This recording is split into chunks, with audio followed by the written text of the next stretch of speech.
गरुड़ पुराण के अनुसार जानिए कि मृत्यु के बाद क्या होता है। मृत्यु एक ऐसा सच है जिससे कोई अगर चाहे तो भी वो मुंह नहीं मोड़ सकता है। हर इंसान जिसने धरती पर जन्म लिया है एक न एक दिन दुनिया को अलविदा कहकर जाना ही होगा। जब तक जीवन रहता है तब तक हर व्यक्ति निरंतर रहता है। तब तक हर व्यक्ति निरंतर अपनी अपनी क्रिया करता है। यही क्रिया व्यक्ति के कर्मों का निर्धारण करती हैं, जिसने अपने जीवन में अच्छे काम किए होते हैं उसे मृत्यु के बाद उसके अच्छे कर्मों के हिसाब से स्वर्ग लोक की प्राप्ति होती है। वहीं जिसने अच्छे कर्म नहीं किए होते हैं उन्हें मृत्यु के बाद अपने कर्मों का हिसाब देना होता है और मृत्यु के बाद उनकी दशा अच्छी नहीं रहती है। मृत्यु के बाद ऐसे लोगों को नरक लोक की प्राप्ति होती है। इसीलिए आपने अक्सर अपने आसपास लोगों को ये कहते हुए सुना होगा कि जब तक जीवन है तब तक अच्छे कर्म करके पुण्य कमा लो। अलग अलग धर्मों में कर्मों को लेकर अलग अलग मान्यता है। वहीं मृत्यु को लेकर भी हर धर्म के अपने अलग अलग रीति रिवाज हैं। अगर बात करें हिंदू धर्म की तो हिंदू धर्म में अगर परिवार के किसी भी सदस्य की मृत्यु हो जाती है तो उसके बाद उसका अंतिम संस्कार उसकी संतान के द्वारा किया जाता है। जब किसी व्यक्ति की संतान नहीं रहती है तो ऐसी दशा में परिवार के ही किसी सदस्य को अंतिम संस्कार की विधि को पूरा करना चाहिए। ऐसा करने से उस व्यक्ति को सद्गति की प्राप्ति होती है। लेकिन कई बार ऐसी स्थिति भी हो जाती है कि पारिवारिक जन मृत्यु के बाद मृतक के पास नहीं मौजूद होते हैं और तुरंत अंतिम संस्कार को किया जाना संभव नहीं होता है। इस स्थिति में मृतक के शरीर को अंतिम संस्कार होने की उचित व्यवस्था तक रखना पड़ जाता है। फिर चाहे दिन हो या रात, शव को कभी भी अकेला नहीं छोड़ा जाता है। लेकिन मृत्यु के बाद ऐसा क्यों किया जाता है, क्या आप जानते हैं? आज हम आप सभी को इसी के बारे में बताने जा रहे हैं।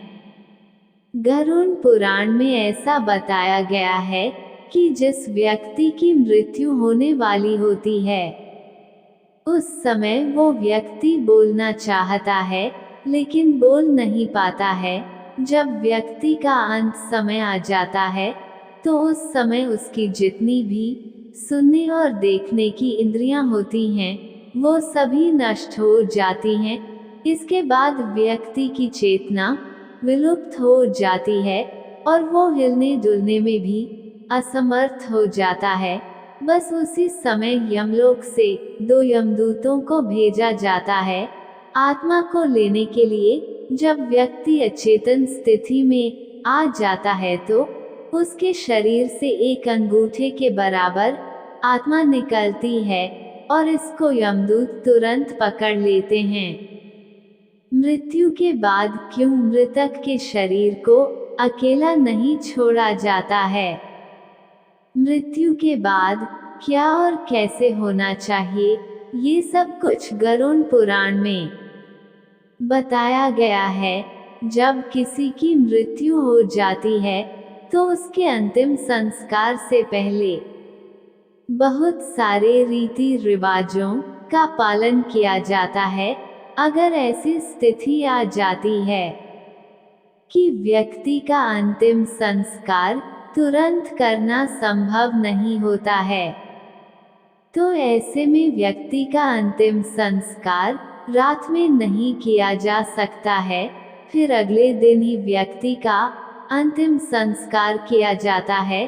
साथ ही मृत शरीर को रात में अकेला नहीं छोड़ा जा सकता है। गरुड़ पुराण के अनुसार अगर मृत शरीर को रात में अकेले छोड़ दिया जाता है तो बहुत सारी परेशानियां आ जाती हैं। ये तो हम सभी जानते हैं कि रात में बुरी आत्माएं ज्यादा सक्रिय रहती हैं। ऐसे में जब वो मृत शरीर को अकेला पाती हैं तो वो उसमें प्रवेश कर जाती हैं और इसके बाद बहुत सारी परेशानियां उत्पन्न करने लगती हैं। इसके अलावा ये भी माना जाता है कि जब इंसान की मृत्यु हो जाती है तो उसके बाद उसकी जो आत्मा होती है वो वहीं आसपास मंडराती रहती है। ऐसा इसलिए होता है क्योंकि जो आत्मा होती है वो अपने शरीर को छोड़कर जाना नहीं चाहती है। आत्मा को अपने शरीर से बहुत ज्यादा लगाव रहता है। ऐसे में वो शव के आसपास ही भटकती रहती है। फिर जब आत्मा वहीं भटकती रहती है और अपने किसी भी परिजन को अपने शव के पास नहीं देखती है तो उसको बहुत ज्यादा दुख होता है। ऐसे में शव को अकेला नहीं छोड़ा जाता है। वहीं यदि शव को अकेला छोड़ दिया जाता है तो जितने भी छोटे कीड़े मकोड़े हैं जैसे चींटी, मक्खी आदि, इनके आने का खतरा बना रहता है। इसीलिए घर के लोगों को शव के पास बैठकर उसकी निगरानी करनी चाहिए। दाह संस्कार दिन के समय में ही क्यों किया जाना चाहिए? अभी हमने आप सभी को बताया कि अगर स्थिति वैसी नहीं है कि तुरंत अंतिम संस्कार किया जा सके तो ऐसे में व्यक्ति के शव को रात भर रखा जाता है। कभी भी रात में अंतिम संस्कार नहीं किया जाता है। इसको लेकर शास्त्रों में भी बताया गया है।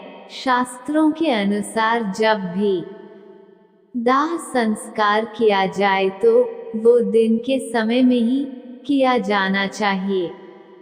जो दहन कर्म होता है वो एक तमोगुणी प्रक्रिया होती है।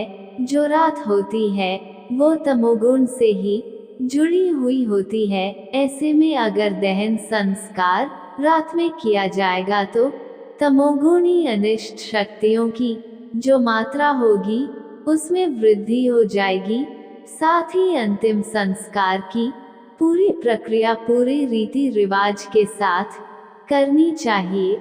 अगर पूरे विधि विधान से किसी का अंतिम संस्कार नहीं किया जाता है तो व्यक्ति की आत्मा तृप्त नहीं होती है और बाद में घर के परिजनों को बहुत सारी परेशानी उठानी पड़ती है।